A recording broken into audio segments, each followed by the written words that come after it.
Assalamu alaikum. You're listening to Radio Ramadan, 87.9 FM, Ramadan Radio London, with me, Batool Al-Toma. I'm the director of the Convert Muslim Foundation. And today we want to discuss resettlement and rehabilitation on our live Radio Ramadan London 87.9 FM, online at ramadanradio.org and streaming on Facebook. Please, if you'd like to join us in our discussion this evening, please call or text or WhatsApp with your feedback, questions or comments on 077 614 60614. That's 077 614 60614. We welcome any listeners who have joined us. I'm hoping that we'll have many listeners this evening because the weather is simply awful out there, at least from where I'm sitting. And so I would expect that you're all relaxing on couches or having a snooze in bed or something nice just before iftar this evening. And so I'd like to welcome my co-host, Andrew Barson, who is a trustee of the Convert Muslim Foundation, and my guests this evening, Hafiza Khan, Safura Houghton, and Sher Khan. So I'm just going to start by welcome everybody. Thank you so much for joining us this evening. But maybe it's just such an awful evening. Maybe there isn't anything better or nicer to do. I'm not sure about that, but I'm hoping. Anyway, I just thought I'd throw out some statistics first to give us an idea, or to start off the show, giving us some idea of the state of the situation here in the UK. I understand from the figures that I have looked at today and over the last few weeks that with regards to the UK and Wales, now Scotland has got a different system of prison and dealing with prisoners and so on and so forth. So this is not included here, and neither is Northern Ireland. But my search tells me that there are 80,817 prisoners in prisons all over the UK at this point. And I'm sure actually there are some more since these figures came out. Now, that's an alarming figure, really, to have that many, 80,817 prisoners. The alarming thing is that Muslims make up 13,200 of those prisoners. And that means that is 15.2% of the prison population, despite the fact that Muslims in the UK make up 4.5% to 5% of the general UK population. So that is a pretty awesome, really. Anybody got any responses to that? To those figures? Safura? Yes, assalamu alaikum. They are pretty awesome statistics, aren't they, in terms of, people don't realise how many Muslims there are in prison. Well, they're worrying, to say the least. Worrying, absolutely, yeah. And I think, if we're looking at sort of calculations moving forward, I think that figure is only going to get worse. I think from what we've heard in recent years from the Muslim advisors at Chaplains CH quarters in London, I think Ehtisham Ali, spoke a while back about the numbers of Muslim prisoners in the United Kingdom, and the projected figure for the future is actually, it's very alarming, it's very worrying looking forward. So I think we do need to look at what's going wrong and, what we're doing as communities to kind of help reduce this figure. Yes, absolutely. I think he mentioned that up to 50% of the prisoners in the UK could be Muslim by 2050, and that was followed by a very sharp intake of breath and horror at the idea that it possibly could be. Cher, how do you feel about that? Or do you see those figures rising to that extent and to that level?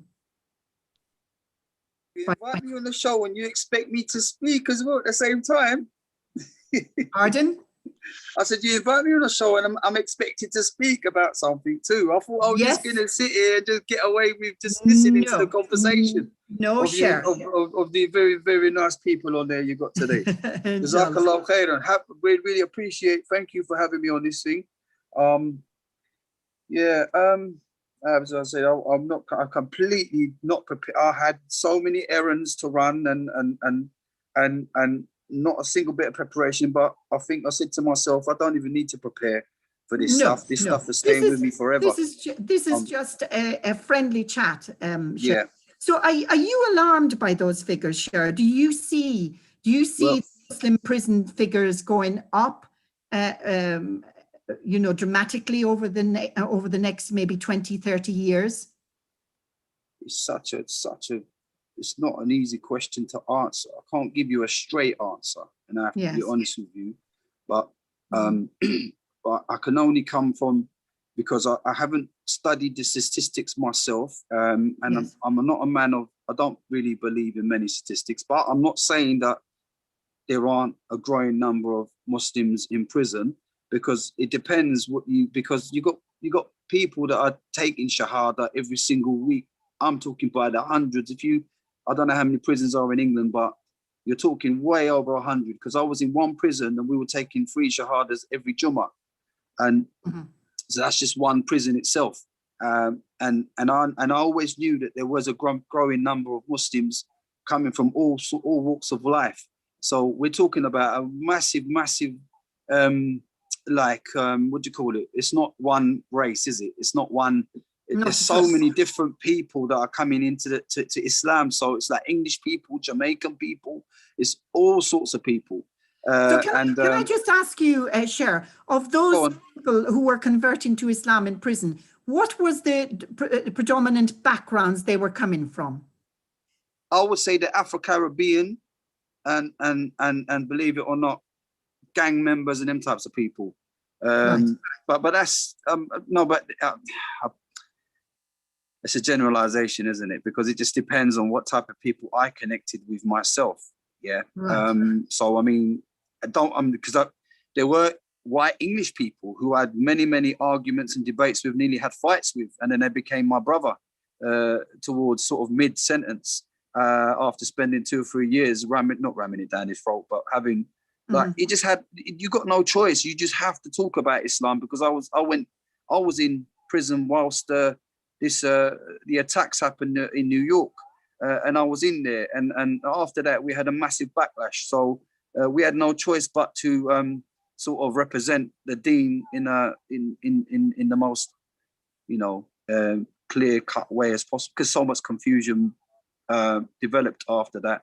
But people, obviously, there was a massive interest for Islam, so that as a springboard that really upped up the conversions rates or the reversions. Well, it's interesting. It's interesting you say that, Cher.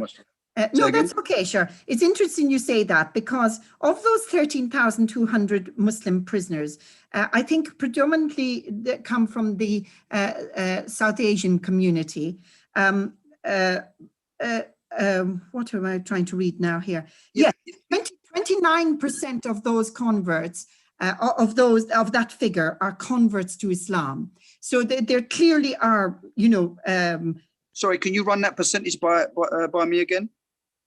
Of the 13,200 Muslim prisoners in prisons all over the UK, 29% of those, so approximately... Was that 29? Sorry, it cut 29, out. Yes. So a third, maybe about 3,500 to 4,000 of those prisoners are converts to Islam who have converted to Islam while serving a sentence in prison.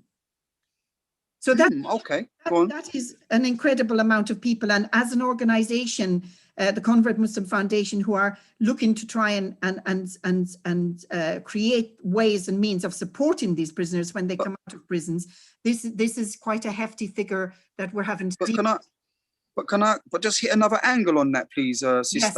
And yes. I do like to sometimes, I do end up sort of putting things on there sort of upside down a little bit, because what happens is, what we're talking about here, we're talking about Muslims, yeah, but when you say Muslims, you're talking about a wide range of mindsets.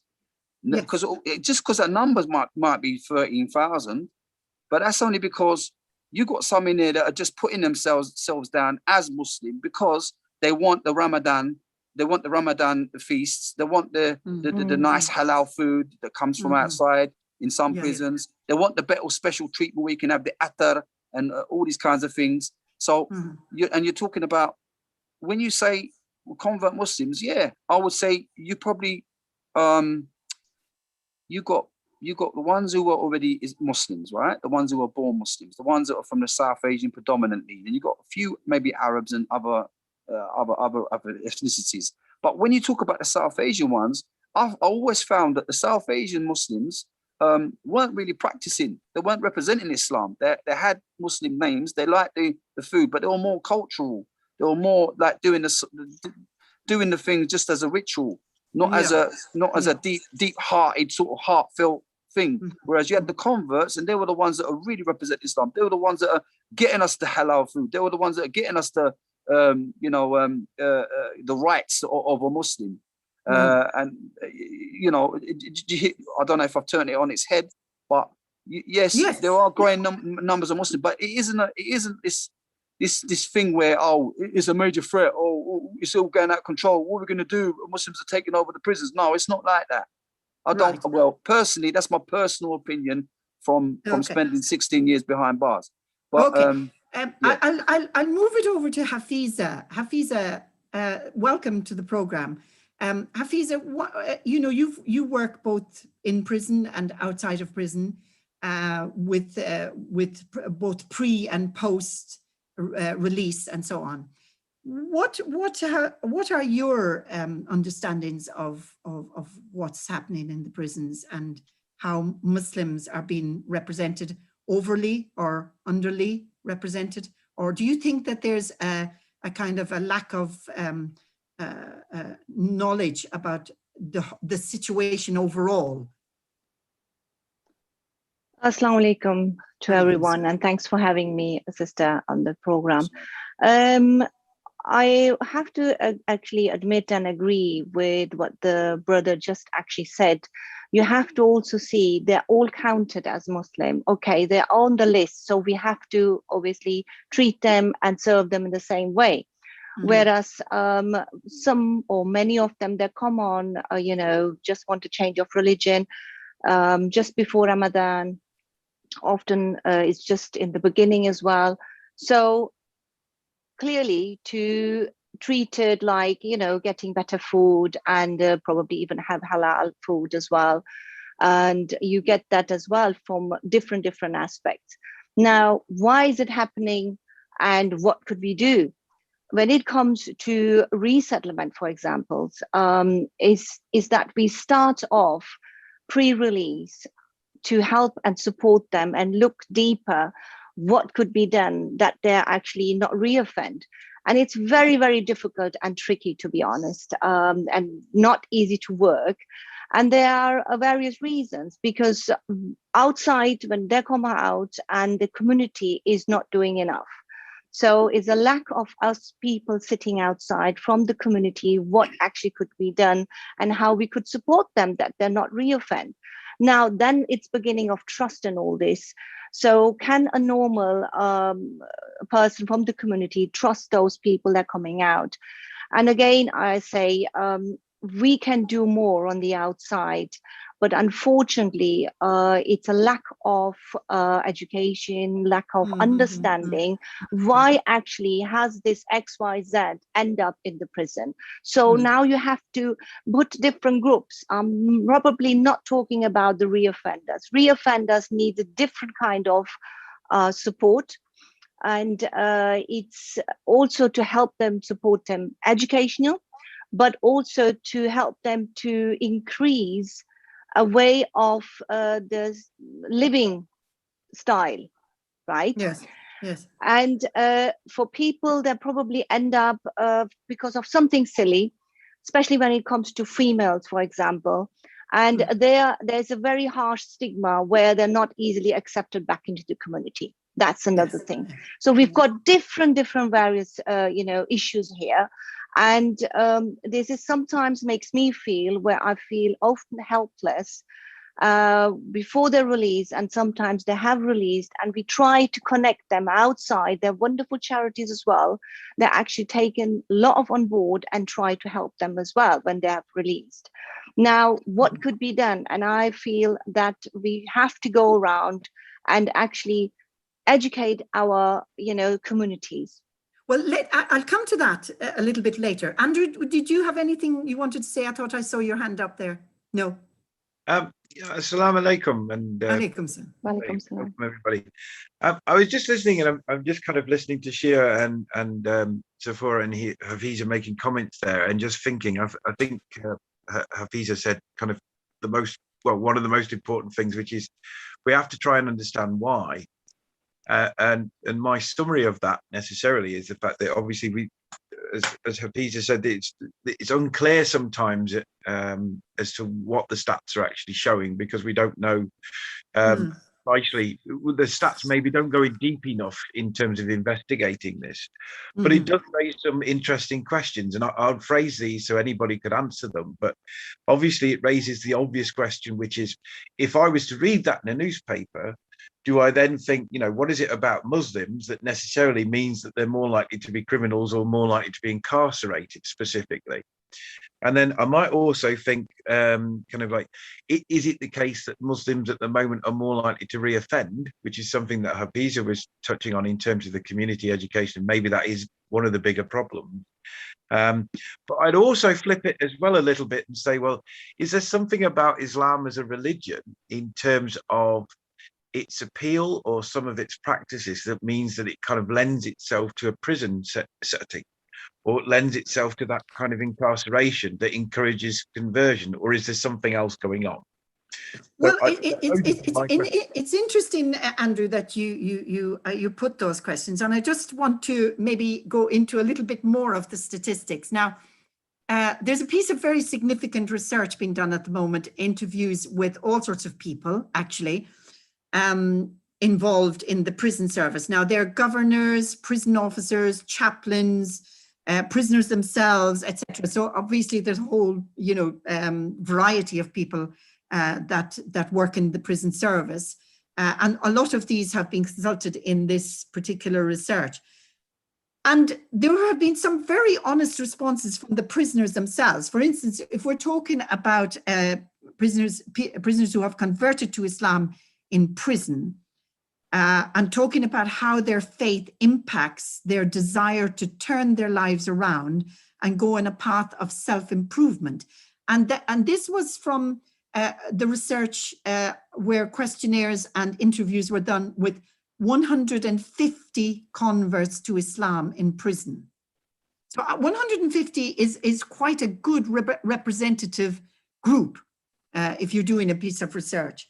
And so, like I said, it was their desire to turn their lives around and go on a path of self-improvement. Now, that's one thing, but there's always been this idea that people convert to Islam in prison for perks, and you've suggested that and referred to that, Hafiza. However, the case of this kind of group, the first reason that came out on top for their reasons for converting to Islam was piety, in the sense of atonement for their actions. After that, number 2 was emotional coping with the term of sentence and their own personal well-being. Number 3 was company and the better effects of good company. And only in 5 and 6 came perks and privileges, and the bottom one was protection, group safety. Now, I found that quite surprising, Sephora. How would you have felt having heard that? I think it's not a very surprising statistic, actually, because in all honesty, I mean, Hafiz and I are both chaplains working for the prison service, and the vast majority of certainly converts that we speak to anyway are usually converting because they are, they're going through something really difficult in their lives, and it's a really you know, it's a very sort of stressful, very kind of, you know, distressing time, and they're looking for something to kind of, you know, help to fill that gap and to bring them that comfort that they need in that time. And I'm not saying that's the case with all converts, because, you know, they convert for various reasons, but I think even with the Muslims who are born Muslims, who decide that actually, you know what, I'm going to reconnect with my faith, I'm going to come back to Allah, you know, I might have, you know, kind of been lost by the wayside a little bit, you know, over the years, but now that I'm in prison, I want to turn back to my faith and I want to reconnect. And I think there is something about being in prison and the sort of the lifestyle and the sort of the distress and the grief and the you know, I guess you could also say that the mental health issues that come with it, that often cause people to turn to their faith, you know, into spirituality. And I guess for some people that might be not turning to Islam, turning to, you know, other faiths. But, you know, I think generally people will turn to faith in that time of you know, when they're incarcerated. So it's not a surprising statistic. And I think many of them do say to us, you know, Hafiza can probably talk more about this, but, you know, people who are born Muslims will say, I've not practiced my whole life, but, you know, I'm here and I feel like Allah's brought me here for a reason. And this is like my wake up call and I need to make a change in my life. And how can I do this? And I think us as chaplains, I think we're in a very privileged position to be able to kind of support them in that. And you know, it's very humbling to be in that position where you sort of give them what they need in that time to help them draw on that faith and reconnect with Allah. Well, it's interesting actually that Cher has referred to the fact that the Islam in prison is probably mostly carried by the converts, or it's mostly driven maybe in terms of wanting to practice Islam in the best possible manner. Cher, can I just ask you then, what do you think, or did you actually experience the process of conversion? Is it a bit haphazard? Does it happen easily? Is it very unmanaged? Are chaplains involved to a large extent, or is it mostly through other prisoners in the prisons? Loads of those things. There's one, I don't know if this group was included in the groups that you mentioned, but there's some that before even stepping foot into the prison cell, when they go to reception, they actually, because they know, because there might have been persistent offenders, a lot of them, and they would actually put themselves down as Muslim, even though they're not Muslim themselves, but they would put themselves down Muslims to preempt any officer saying, no, you can't do this. And they'll say, what do you mean I can't do this? I'm a Muslim, even though I've got a name called Gary Smith. Yeah. So that group, that's one group. Then you've got another one who, yes, I was a bit surprised to hear about the one where the clique, the clique, where you want to be a part of the clique. You want to be there for protection. You want to be there because you got these bunch of people who they're all different colors and they all love each other and all seem to be friendly towards each other. Salam alaikum, wa alaikum salam, hugging each other, and they feel like they're missing out on something. Yeah. Yes. So you got that group as well who will come into it for that, and then you got the other group who answer this question to me for me. Why is it that you get the biggest number of Muslims attending the Jummah service during the month of Ramadan? Why you got the biggest amount of converts happening during the month of Ramadan? So I think that the statistics, I'm sure there's some truth to it, but you've got to go deeper into that. You've got to subcategorize it, and then you can get to the truth more. Otherwise, we're just going to be, asking the wrong questions. But I'm not, I'm not a professor. I don't really, all I know is that what I've experienced, I can only share with you my own experience from nearly 2 decades, Of course. But you pose interesting questions, Cher, and that's the important thing. Yes, Andrew, were you going to suggest something? I was just going to ask Shia, in his experience, how has his faith been changed by his experiences? As in, like, how does he view his own Islam in terms of his own? I agree with you, Andrew. I agree with you that you see there are some of those Muslims who they came for the wrong reasons, right? And it may not have been sincerity there, But then down the line, you know, it's Allah's guidance, isn't it? And they ended up practicing. They ended up learning the Salah. They ended up becoming, you know, the piety became a really, really important factor. And for myself, yes, of course, you know, in there, you got less distractions. You got more time to think. You got more time to sort of chill, think about life and whatnot. Even for the one who was born Muslim, I've been born Muslim. I'm from a Muslim family, and yes, I was practicing before I even went in. So I mean, I wasn't a criminal as such, but I ended up in a predicament, and then as a one-time little offence, that not a little big offence, but yes, my faith. Over time, I can't. When I got released, and the first 3 years of my release, I wanted to go, but I didn't like life. I couldn't get on with. I was like, what's this out here? This is different. This is not the way it used to be. And to this day, I mean, 10 years later now, I've been at 10 years, and I've only just now found my feet, and I've only just now sort of, and I've spoken to a few lifers, and they're all struggling. They're all going through the same sort of motions, and we're there to sort of help each other, have a little reunion now and again. And there's no work getting done. No work is getting done. I had to do all this work myself, sisters and brothers. I had to do it myself, and there's nothing out there. No, that real thing's not there. Money is not important. Helping you get a job is not important. Helping you even finding a wife is not important. Learning how to live with this new life, how you're going to handle your kids. Your kids were not even 1 year old, and then when you come out, they're adolescents. How do you deal with it? How do you do? Yes, there are courses in there, but there's not enough proper courses where you can, the psychological on the psychological side of things, addressing those psychological issues. What's the mind? What's this damage? We need to take this person's mind not apart, but sort of help them get to the root of what it is they're going through. And not just them, the families. Look at the wives. I mean, I got divorced in the end, sad to say, but after 25 years of marriage, I ended up getting divorced. I got married again, but I've got the kids from previous that didn't know me. How did I know how to get on with them? How was I supposed to deal with them? How are they supposed to deal with me? This big guy coming into the house again. How is it that there's so many issues, sisters and brothers? Sorry, as I've probably gone off topic. No. Cher, I really appreciate you saying what you're saying. Because this is real. These are the real problems, Cher. And I mean, as you say, we can have all the statistics we want, but the reality on the ground may be a little bit different. And as you said, we need to drill down further so that we can help people in the help that you needed and required.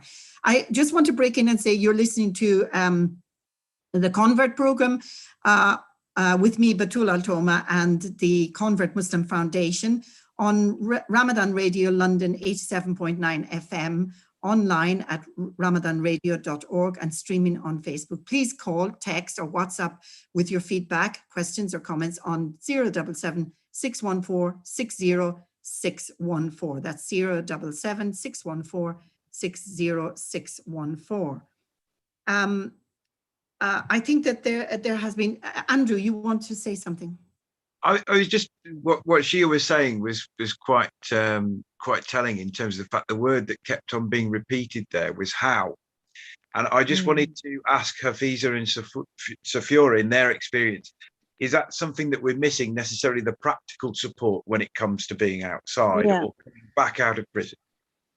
Yeah, absolutely. That's why I said is that support. And he actually addressed it very, very, actually emphasized it so extremely that how, and don't know how to do it. But now, of course, now you look at, it's got quite a long sentence, coming out after such a long time. And we would be not, I think, the world obviously is expanding and everything is new. I mean, we can't stop that. But in terms of supporting them. And it's already mentioned, it's not the financial bit, whereas that's another bit which comes off for people financially and not having housing, that been left out, and they don't know where to go because they haven't got a shelter. So now see, as I said, there are different aspects, there are different boxes, probably say it in that way. So for Sher, it's that one box is, he didn't know, he had probably, shelter, probably, the money of getting to work or something.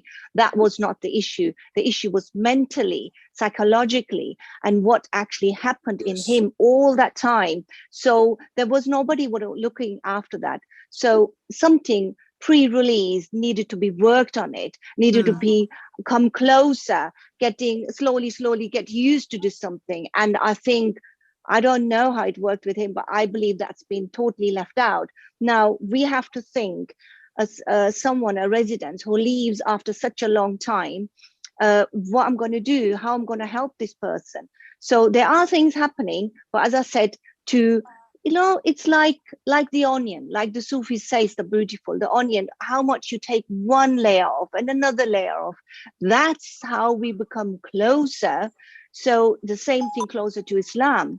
But at the same time, someone who comes back, it's been actually thrown back into the cold water, having everything, probably having even a boat and sitting somewhere dry, but it's not dry. So here needs to be the mental and psychologically support needs to be really, it's more extreme. But again, that's only person to person different, absolutely different. So as I say, there needs to be done. It's a lot to be done, but it can be done. But we need to have people and, like, I would say, human around us. And I would not say only Muslims, it's for everyone, because at the end of the day, it's for a human who actually has been left somewhere, or it's been whatever the reason was, because I'm not here to judge, but it needs to be done with, people for each other. And it needs to be done in such a gentle way that he is able to get used to it, which is the hardest bit. Laura, you wanted to come in there. Yeah, I think just to add to what Hafiz is saying, I think, really in the Muslim community, I think, we've got such a big part to play in all of this. And I really think the mosques as well need to be on board. I think that historically this has been very problematic over the years. I know people have reached out to mosques, when they've come out of prison. I know chaplains who've reached out to mosques. I know organizations who've reached out to mosques. And I'm not saying all of them, because there is some fantastic work happening as well. But, in the vast majority of cases, mosques are not open to rehabilitating prisoners or helping them to resettle back in the community. And, what is it that, former prisoners need when they come out? They need acceptance in the Muslim community. They need to be welcomed back with open arms. They need to be given a second chance. They don't need to be judged. We don't need to ask them, what was your crime? What did you do? We're going to decide whether you fit in here or not, depending on what crime you committed. That shouldn't be what we worry about. Once someone's finished their sentence and they've come out, and they're starting almost on a clean slate. As Muslims, our outlook should be, well, Allah says, even if you come to me with sins as high as a mountain, I'll forgive you. And yet here we are judging and, writing people off based on what crimes they've committed. And, we're not willing to let them move on from that. So what is it we need to do as communities on the outside? I think it's, there's so much more joined up work that needs to be done in terms of, it's not just the mosques, it's not just the Muslim organizations, it's not just the chaplaincy. I think there needs to be so much joined up thinking and joined up work going on.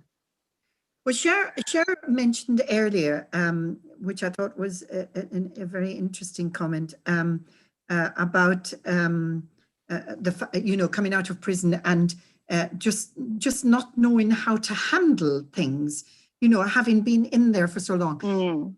I know that Cher has also, had difficulties in accepting that mosques can actually turn themselves around and create that welcoming, sort of compassionate, welcome for people coming out of prison because of his own experiences. Cher, do you think that's possible? Is it possible that we can be able to train the mosques? I mean, it almost looks like an uphill struggle, like an absolutely huge job in front of us. Is it possible? Sure, I think that's a massive niche in the market. Massive niche in the market. It's a big niche in the market. It's a no-brainer. It's a no-brainer. You know, you can get resources together and set up some kind of thing where, you know, we've got a network of prisoners who, you know, people who have been returning citizens, yeah, back to society again. You know, I've got contacts have got contacts, and I'm sure that there's a lot of people in my predicament that would love to share their story. They would love to help the youth. They would love to help them because it's about the youth now, isn't it? Obviously, we're trying to deal with lots of things in life, but the children, they're first timers. They're trying it and they're testing it. So if it could be sold to the masjid, but you know, for that purpose, that's a massive purpose because they're all trying to get the youth back into the masjid. Yes, they're all trying to get them back in. Where we had I'm living in Crawley right now. We had a Muslim. His name is he wouldn't mind me mentioning his name because he's high profile anyway. His name's he calls himself. They call him Akhi Ayman. Right? He's from Kurdish. I think he's from Kurdish Iraqi descent, but he wasn't a practicing Muslim. But he was involved in gang violence. He was that kind of thing. And he got stabbed up, and I don't know how he survived. And now he tells his story. He's all over YouTube. Ayman, Ayman. So he came to Broadfield. He came to a place in Crawley, and that's the one masjid that is an exception to the rule.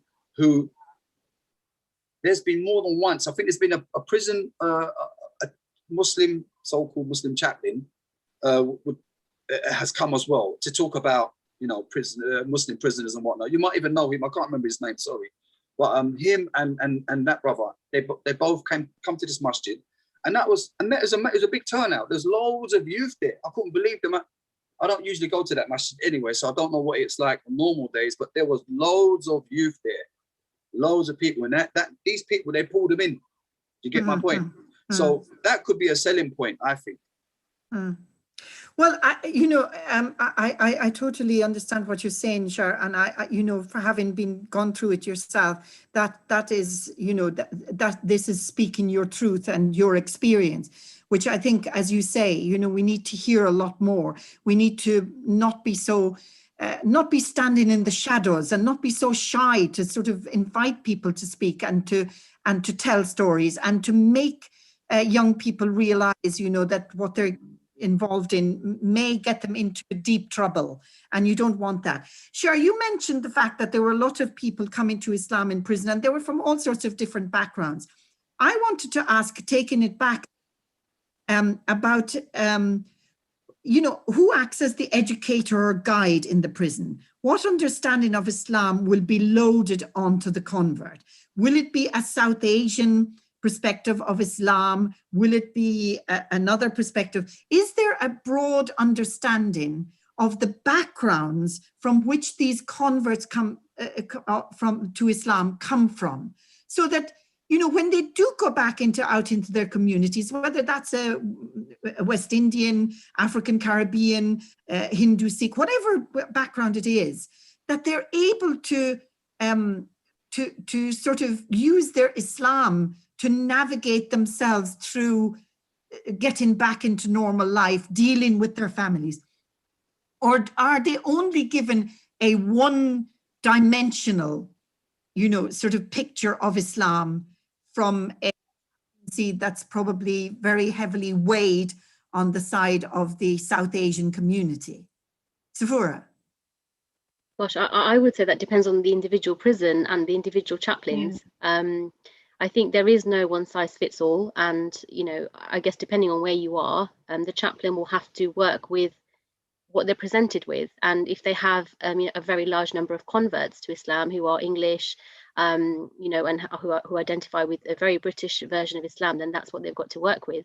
I think really, you know, a good chaplain will work with what they've got rather than trying to enforce a cultural version of Islam upon the residents. I think that it's not about us telling the residents what they ought to be doing in terms of, you know, the sort of traditions and the cultural beliefs, etc. We've got to keep it as Islamic as possible with regards to, you know, we stick to Islam rather than bringing any kind of culture into it, whilst at the same time respecting that, you know, most of our residents do have a culture that will come with their faith, and how we help them to live with that. You know, we're not saying leave your culture by the door and just accept Islam. We've got to respect whatever it is these people are coming to us with. But if we understand that, you know, as Cher has suggested, that people are coming to Islam from a variety of different backgrounds, so when they leave the prison, the post-release, you know, they maybe have no home, they, because of previous associations, they're trying to avoid, you know, sort of linking up with friends who might have been, you know, with them or co-conspirators in the same kind of behavior that they had before they went in. Then there are stigmas attached to, you know, having been in prison, now coming out of prison. And to cap it all, they're coming out as a convert to Islam. I mean, you know, it's a kind of double jeopardy. How can the chaplains sort of prepare them? Sure, how can they prepare them to come back out?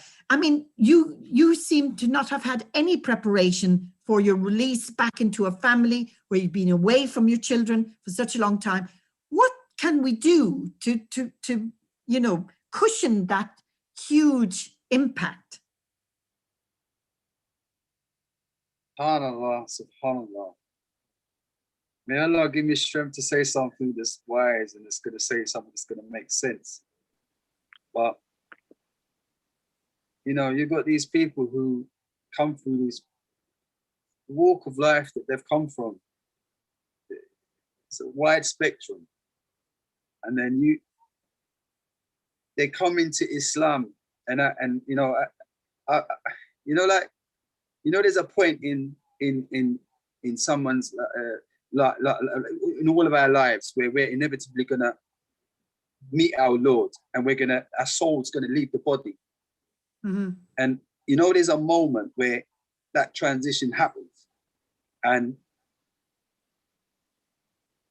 I've witnessed it. I've seen it happen to people, and what happens, and you're like, yep, that's it. That's the final breath. It's done. Now, on another point, where when the deen enters someone's heart, and you know, you feel that it's like the soul has re-entered that person's body, right? It's just a beautiful, beautiful, beautiful thing. But that was, sorry, I said that, but what the point I was going to make is that this beautiful person at that point in time is bringing along with them a whole set of ideals. I was going to say baggage. Baggage is the wrong word to use, yeah? But they're bringing along with them this whole different experience. You can't just expect them to take Jihada, yeah, all right, and from now on I'm going to follow the Quran and Sunnah to the T. You can't. There's things they're going to bring with them. So how is this imam, this poor imam, going to be able to address and going to be able to cater for every single walk of life person? It's going to be impossible. You need a holistic kind of an approach. Yes. And because it's too many generalizations getting made. No, not deliberately, not intentionally. Too many. And I've witnessed, I've seen from a very educated academic person to a gang member. I've seen the differences. I've seen a timid person who comes in and does a little Sufistic kind of thing. Yeah, he loves all the Sufi stuff, and you've got another one who loves all the the gang stuff, because they still got that mentality. You've got ones that take Islam, they come into Islam, but they're still behaving like they still talk the way they used to talk. They haven't changed the way they used to talk. They haven't stopped wearing the clothes that some of them maybe start putting the jubbas on and whatnot, but that's only to be different to the wider population. Yeah. So when they back on the road again, it wasn't heartfelt. Yes. But sorry. So your question is that.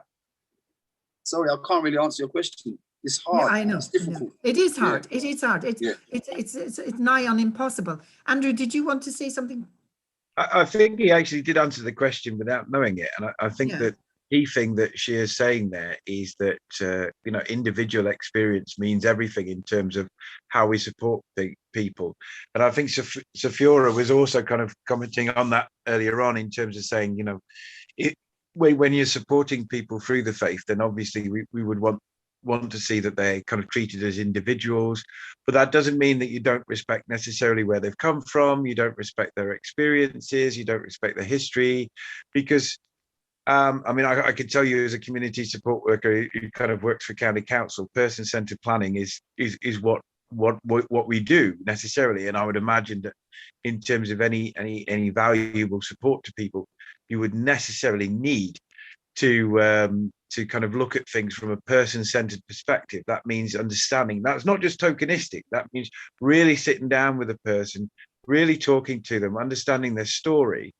And I can't help but feel that perhaps one of the things that kind of helps, that Shia kind of put down earlier, was that more people necessarily need that space to kind of come into the masjids, come into the community in order to tell their story.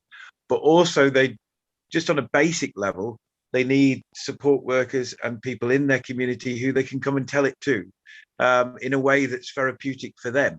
It's not just a case of educating the people in the community, but also being therapeutic for themselves so they can understand themselves better and what their identity is. Inshallah. Well, I know it's very true, Andrew, and I like what you're talking about, the people-centered approach, because I think each person, as Cher has alluded to, is an individual in their own right, with carrying with them all of the different circumstances of their upbringing, their birth, their family, and so on and so forth, and the fact that they have arrived where they are in the prison system. I think that there are huge gaps, and we have to admit that there's an awful lot of improvement that has to be made. I'm so sad and sorry that there are so many Muslim organizations across the whole of the UK who are totally ignoring this situation in our community and not wanting to really have anything to do with it. Maybe because it's not nice, fluffy work, and it doesn't, and it needs some incredible focus and direction to be able to get involved in it and to try to do right for these people.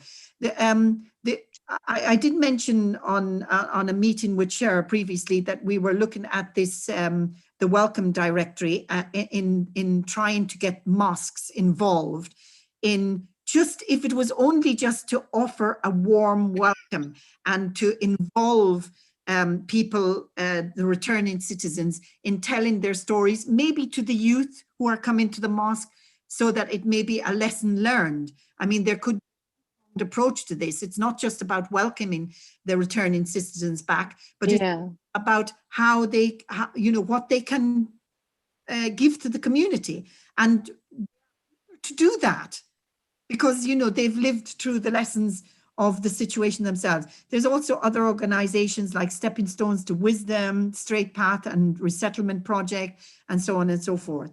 I'm so sorry that the program is so short, and I do apologize if I didn't manage to get around to you a lot more than we should have, but I really do appreciate the work that you're all doing, and very much appreciative of the fact that you all came program today to speak about this situation. Any finishing thoughts quickly? I would just add very quickly, sorry, that one thing we haven't touched upon is Muslim women in prison, and that's a whole other conversation to be had, maybe for another day. But there are lots and lots of situations, lots of issues that are much more complicated than we even realize. So that's, I think, another radio show, Batool. Inshallah. Yeah. I would would like to mention that the pre-release, that we have to work from the outside people who are able and allowed to come into the prison and work with these pre-released, the people who are going to be, released soon or later. For that will be very helpful. And then, because not everybody is easy to tell about their story, we should not make them to tell their story. We should help them to get into it. Inshallah. I think the loveliest expression today, Cher, came from you when you spoke about when Islam enters the heart of a person. And inshallah, I think that is a wonderful moment. As you said, it's the soul coming back into the person, and we should appreciate, respect, and acknowledge that, and do everything we possibly can to facilitate it and to nurture it, inshallah, when they come back into the community. Ameen. Everybody, thank you so much for your contributions. Jazakallah khairan. Thank you for having us all. Assalamu alaikum. Assalamu alaikum. Alaikum salam.